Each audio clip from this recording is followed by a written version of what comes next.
জেগেছে ওই হই রই রই খুনি হাসিনা গেল কই আমাদের বীর ছাত্ররা তাদের জীবনের বিনিময়ে আমাদের আন্দোলন আরো বেশি গতিপথ হয়েছিল। সেই ভাইদের প্রতি আমি গভীর শ্রদ্ধার সঙ্গে স্মরণ করছি। যারা এখনো আহত বিস্ময় মৃত্যুর সঙ্গে বান্দা লড়ছে, আমি সেই ভাইদের প্রতি গভীর শ্রদ্ধার সঙ্গে স্মরণ করছি। সত্যি কথা হচ্ছে আমরা আপনার ছাত্র জনতা সকলে একত্রিত হয়ে একটি স্বৈরাচার শাসনের পতন ঘটানোর জন্য মাঠে নেমেছিলাম। এই বাংলার ইতিহাসে কোন ছাত্র আন্দোলন কখনো বিজয় দেয়নি, তারিখ পারের জন্য আমরাও বিজয় দেয়নি।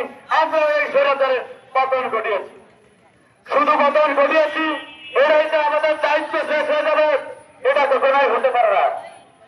তাদের নির্দেশে বন্দুকের গুলি আমাদের ভাইদের মুখ ধ্বংস করে দিয়েছে।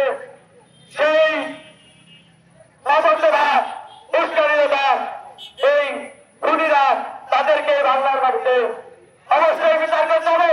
আর যদি বিচার না হয় স্বৈরাচার পতনে যে আন্দোলন আমরা গড়ে তুলবো ইনশাআল্লাহ আমরা এই ছাত্ররা তার থেকে বেশি দুর্বার আন্দোলন গড়ে তুলবো। আমরা সবাই আজ মুক্তির স্বাদ পেয়েছি, কিন্তু প্রকৃতপক্ষে এখনো মুক্তির স্বাদ আমরা পেতে পারিনি। কেন পাইতে পারিনি? যে সকল মানুষেরা বিশ্বাসীরা আমাদের ভাইদের বুকে গুলি চালিয়েছিল তারা এখনো দুনিয়ার বুকে ঘুরে বেড়াচ্ছে, নির্দ্বিধায় চলে বেড়াচ্ছে। আমরা এখনো এই জন্য বিজয়ের স্বাদ পাইনি। আমরা তখন বিজয়ের স্বাদ পাবো যখন এই সকল খুনিরা জেলের কষ্ট দিতে বসে কাতরাবে, ফাঁসির দড়িতে তাদের গলা যখন ঝরতে দেখবো তখনই আমাদের হৃদয় প্রশান্ত হবে, আমাদের ছাত্র ভাইরা শান্ত হবে।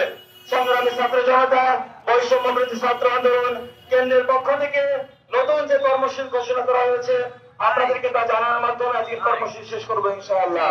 সর্বপ্রথম বলতে চাই, ফ্যাসিবাদী কাঠামোতে যে সকল ফ্যাসিস্ট হাসিনা এবং তার দালাল সরকার যে সকল ধ্বংসযজ্ঞ চালিয়েছে তাদের দ্রুত চিহ্নিত করে আন্তর্জাতিক আদালতে বিচারের ব্যবস্থা করে এবং বিশেষ ট্রাইব্যুনাল গঠন করে তাদেরকে বিচারের আওতায় আনতে হবে। সংখ্যালঘুদের উপর আওয়ামী লীগ ও সন্ত্রাসী সহযোগিতার যে কার্যক্রম রয়েছে এই বিতর্কিত কার্যক্রমকে ধ্বংস করে দেওয়ার জন্য সংখ্যালঘু ভাইদের দাবি মেনে নিতে হবে। 3 নম্বর, প্রশাসন বিচার বিভাগের যারা ছাত্র সমাজের অভ্যন্তরে ফ্যাসিবাদী ব্যবস্থায় বারংবার কায়েম করার চেষ্টা করেছে তাদের দ্রুত সময় অপসারণ, নতুন সরকারের আওতায় নিয়োগ বাতিল করে বিচারের আওতায় আনতে হবে।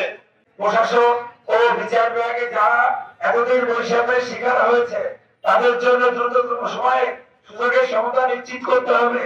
এই ছিল আমাদের বৈষম্য বিরোধী ছাত্র আন্দোলনের 4টি দাবি।